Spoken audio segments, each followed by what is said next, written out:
চ্যাংদোলা করে ফেলে দেওয়ার হুমকি দিয়েছেন শুভেন্দু। উল্টো সুর সুকান্তের, কী বললেন বিজেপির রাজ্য সভাপতি? রাজ্য বিজেপিতে সংখ্যালঘু ইস্যুতে শুভেন্দু অধিকারীর সাম্প্রতিক বিস্ফোরক মন্তব্যের বিরুদ্ধ মত প্রকাশ্যে। এ ব্যাপারে গেরুয়া শিবিরের রাজ্য সভাপতি সুকান্ত মজুমদার ও শুভেন্দুর অবস্থান পরস্পরের একেবারে বিপরীত। ইতিপূর্বে দিলীপ ঘোষও বিরুদ্ধ মত পোষণ করেছিলেন। কদিন আগেই আগামী বিধানসভা ভোটে তৃণমূলের টিকিটে জিতে যেসব মুসলিম বিধায়ক বিধানসভায় আসবেন তাঁদের চ্যাংদোলা করে রাস্তায় ফেলে দেওয়ার হুমকি দিয়েছেন বিরোধী দলনেতা। এভাবে একটি নির্দিষ্ট সম্প্রদায়কে নিশানা করে শুভেন্দুর এমন মন্তব্যে ক্ষোভ জমছে বিজেপিতেই। হতাশ পদ্ম শিবিরের সংখ্যালঘু নেতাকর্মীরা।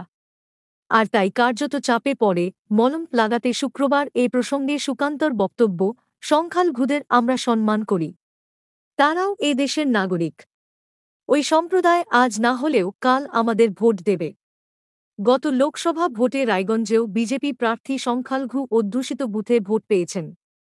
আমরা সবার ভোটের জন্য লড়ব। সংখ্যালঘুদের নিয়ে শুভেন্দুর মন্তব্যে বসিরহাট, স্বরূপনগরের বিজেপি কর্মীরা ক্ষোভ জানিয়েছেন।